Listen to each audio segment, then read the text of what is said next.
안녕하세요. 닥터 부자 아빠입니다. 네, 오늘의 주요 기사 말씀드리겠습니다. 아파트 세입자 10명 중에 4명이 월세다. 그런 기사고요. 월세 거래 비중을 보면 이게 다시 이렇게 상승을 하고 있는 그런 상황입니다. 그래서 월세가 지금 나홀로 상승을 하고 있어요. 그렇게 된 원인은 대출 금리가 단기간에 급등을 했죠. 그렇다 보니까 이 이자 있잖아요. 이자보다 월세가 더 저렴해지다 보니까 자발적으로 이제 전세보다는 이제 월세를 선택을 하는 겁니다. 뭐 반전세가 대표적이겠죠.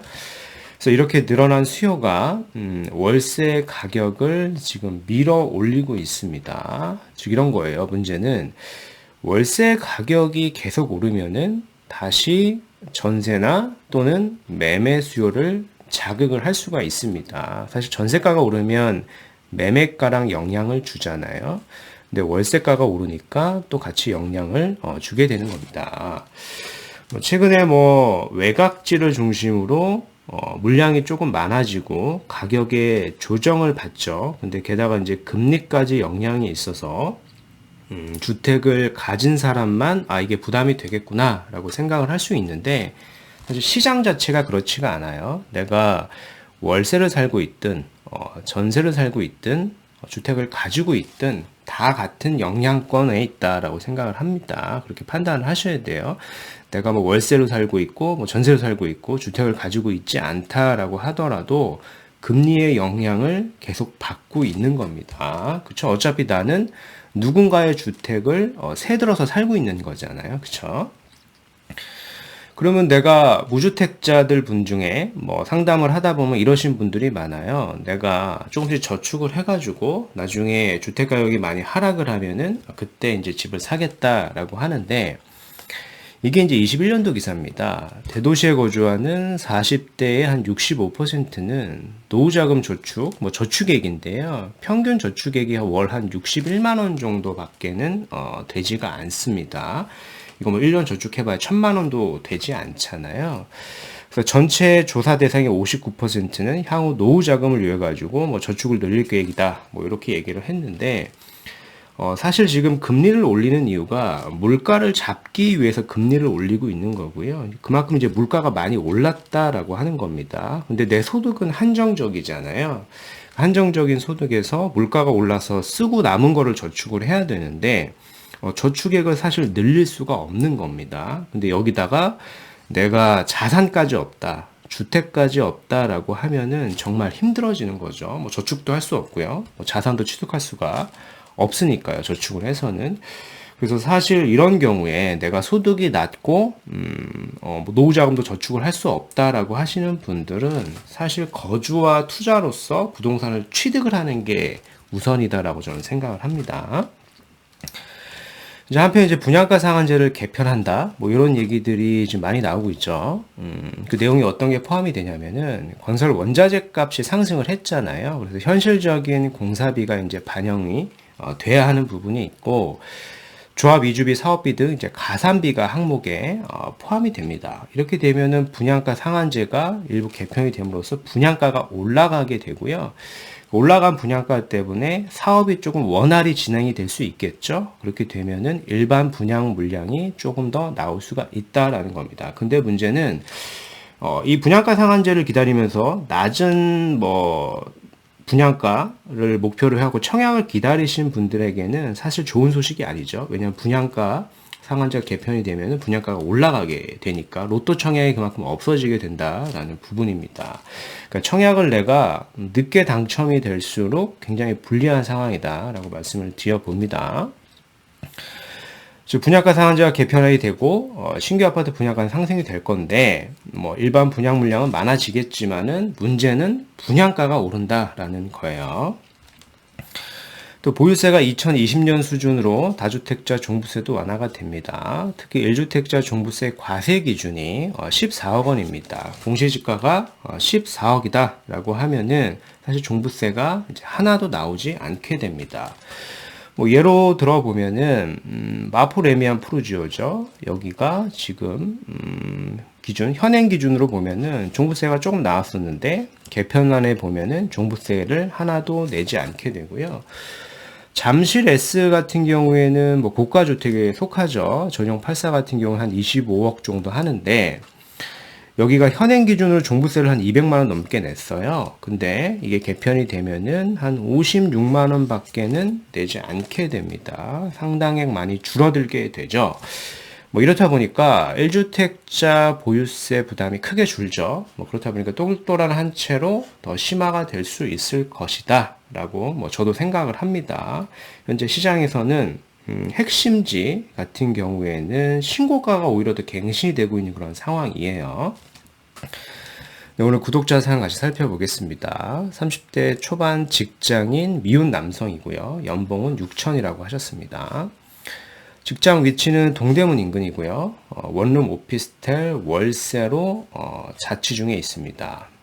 주택을 매매하려고 알아보는 과정에 금리 인상으로 하락한다는 기사를 접하고 문의를 드립니다. 그래서 기다렸다가 청약이나 뭐 30% 이상 하락하면은 매매하려고 합니다. 뭐 저축액과 오피스텔 보증금을 포함하면은 2억 정도 될 것 같고 비트코인과 주식에도 투자를 했었는데 지금은 손절한 상태입니다.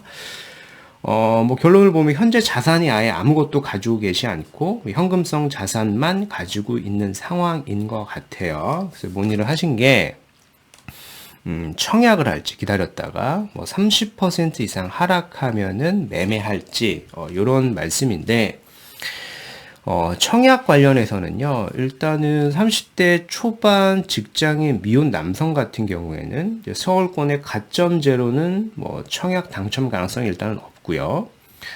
뭐 추첨제를 할 수도 있겠죠. 뭐 추첨제로 할 수는 있는데 추첨제는 말 그대로 추첨을 하는 거잖아요. 그래서 확률을 계산을 할 수가 없어요, 사실. 그래서 큰 의미가 있는 게 아니고 그만큼 이제 당첨 가능성이 높지 않다라는 겁니다. 또 이제 문제는 분양가 상한제가 일부 가산비가 포함이 됨으로써 분양가는 올라갈 거예요, 계속. 그러니까 청약이 늦어질수록 나한테는 좀 불리한 조건이죠. 뭐 청약 가능성도 높지 않다 보니까 저는 청약을 그렇게 추천드리진 않겠고요. 그러니까 청약을 저는 추천드리고 싶진 않습니다.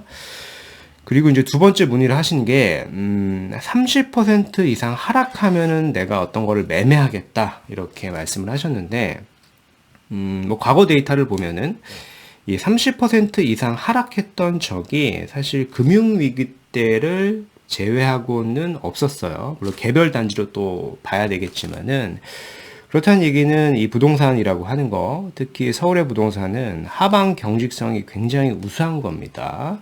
그래서 막연하게 내가 비싼데 막연하게 그냥 기다렸다가 청약이나 30% 이상 하락하면 매매하려고 하는 게 아니고요. 뭐 저는 이렇게 의견을 드리고 싶어요. 일단은 지금 지역을 좀 선정을 했으면 좋겠습니다. 지역을 좀 선정을 했으면은 그 지역 내에서 개별 단지를 좀 몇 개 선정을 하고요. 개별 단지 내에서 시세를 좀 확인을 해보자. 그러니까 시세를 확인을 해봐서 이 시세가 나와 있겠죠. 근데 실거래가 기준으로 보시고요.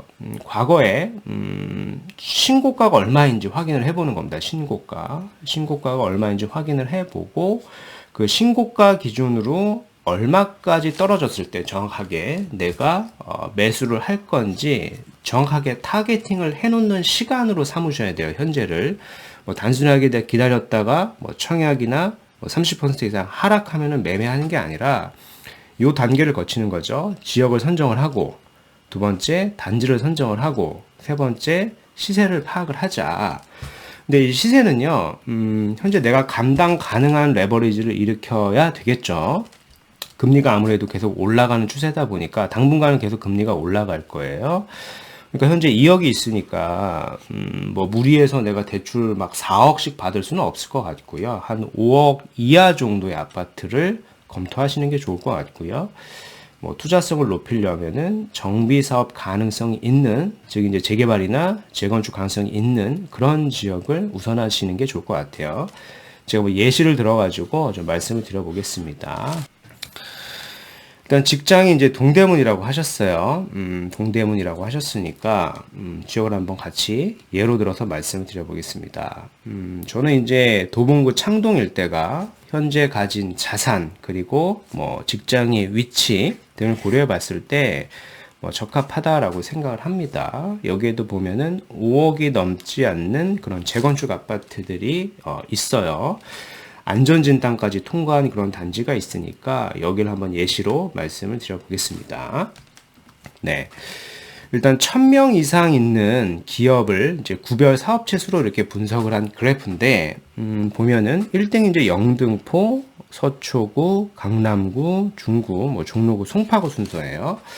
즉 제가 말씀드리려고 하는 지역은 뭐 노원구, 뭐 도봉구는 사실 끝에 있죠. 순위가 높지는 않아요. 그러니까 사업체가 많지는 않은데 물론 가장 좋겠죠. 내가 이런 지역을 가면 좋겠지만은 뭐 현재 자금이 없으니까 어떤 식으로 접근하는 게 좋을지를 예시로 말씀을 드리는 겁니다. 네. 이게 서울 일자리 관련 핫스팟, 콜드스팟입니다. 말 그대로 이제 핫스팟 같은 지역이 소득이 높고, 뭐 학력이 높고, 뭐 좋은 직업이나 일자리 질이 좀 높은 그런 데가 많이 있다라고 좀 볼 수 있는 거고요. 보시는 것처럼 대부분 강남권이나 중구 일대가 포함을 하고 있죠. 말씀드리는 이제 노원구나, 뭐 창동 일대, 뭐 도봉구 일대는 포함을 하고 있지는 않아요. 네. 또 근로소득 연말정산 신고 현황을 보더라도 1그룹에 속해 있죠. 40만 명 이상 있는 데가 강남구, 중구, 영등포구, 서초구, 용산구입니다. 뭐 가장 좋은 게 여기를 사는 게 좋은데 우리는 이제 자금이 없으니까 인근 지역을 봐야 된다라고 말씀을 드리는 거고, 일단 저는 이렇게 생각을 해요. 제가 이 지역을 말씀드리는 이유는 첫 번째는 교통이 개선이 되죠. 교통이 개선이 됩니다. 역세권 개발로 해서 교통이 개선이 된다. 그리고 교통이 개선이 되면 그거죠. 아무래도 직주 근접으로서의 접근이 빨라지니까. 그리고 뭐 자체적으로도 일자리가 늘어나는 호재가 있어요. 자체적으로도. 그리고 세 번째는 이제 정비 사업으로 신축 아파트가 될 가능성이 높기 때문에 사실 투자성이 있는 겁니다. 현재 본인 자산에 비례했을 때. 네. 뭐 대표적으로 여기죠. 창동역, 노원역 일대가 이렇게 많은 지식 혁신센터, 뭐 바이오메디컬 클러스터, 업무 지원 시설들이 많이 생기게 됩니다. 그래서 검토를 하시는 게 좋을 것 같고요. 그래서 단지를 한번 보죠. 개별 단지로 주공 17단지를 보면은 요게 나와 있는 시세가 한 4억 8천 정도에 뭐 4억 9천 정도에 이렇게 나와 있습니다. 전용 36제곱미터짜리인데 시세가 이렇게 올라왔죠. 이렇게 올라왔다가 최근에 다시 주춤한 상황이에요. 그래서 이 가격이 얼마까지 떨어지면은 내가 매수를 할 수 있는지 타겟팅을 해야 되는 겁니다. 일단 첫 번째 내가 지역을 선정을 했죠. 그리고 이렇게 창동 주공 17단지라고 하는 개별 단지를 선정을 하고 그 단지의 시세를 일단 확인을 한 다음에 그 시세가 얼마까지 떨어졌을 때 내가 살 수 있을지를 모니터링해서 이제 매수를 하는 게 맞다라는 겁니다. 막연하게 그냥 기다렸다가 뭐 30% 떨어지면 산다? 사실 30% 떨어지면 살 수가 없거든요. 그러니까 정확히 분석을 통해 가지고 매수를 해야 된다라고 말씀을 드리는 거고요.